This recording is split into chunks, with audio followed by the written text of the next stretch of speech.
This tutorial will inform you about some of the basics for using Microsoft PowerPoint 2013. If you are using an earlier version, the basics will essentially be the same. When you open the PowerPoint program, you will see this screen. I'm going to select the Basic Presentation option. We will begin with the Slides section. From the Slides section, just click on the New Slide function to add more slides. Notice that the layout of the first slide is different from the ones that follow. By default, PowerPoint sets the first slide as your title slide. You can change the layout of any slide by going to the Layout function and selecting one that you prefer. Next, you will want to decide on a design theme.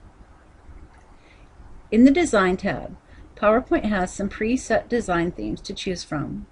Just hover over the options to find one that you like.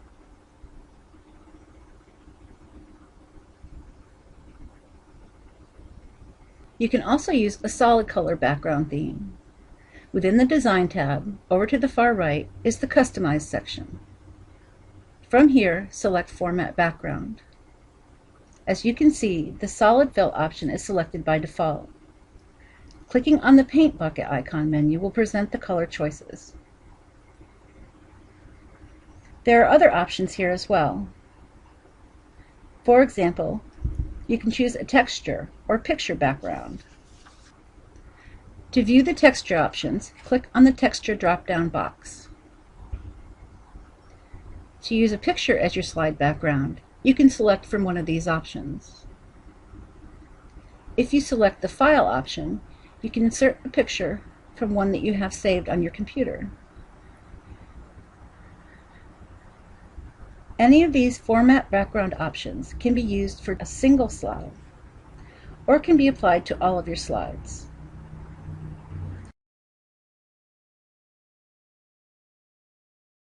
I encourage you to play around with these options to find one that works for you. In this tutorial, let's go with the solid color theme.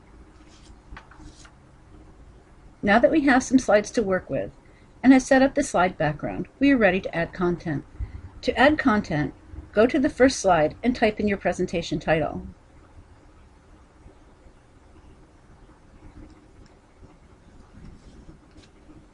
You can also add a subtitle.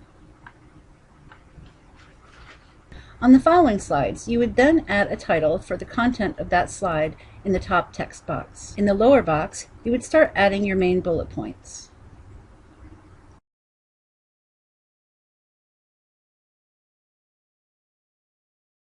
You can also add subtopic points below each of your main bullet points. Be sure to remember that this is PowerPoint, not Power Sentences. So when adding content, you want to be brief and keep to the main points. To change the appearance of your text, you can click on the text box frame and make a selection from the Font section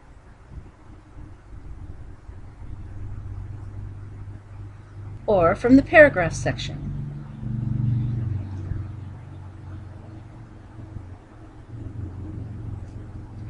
You will also find additional text options in the Drawing Tools Format tab.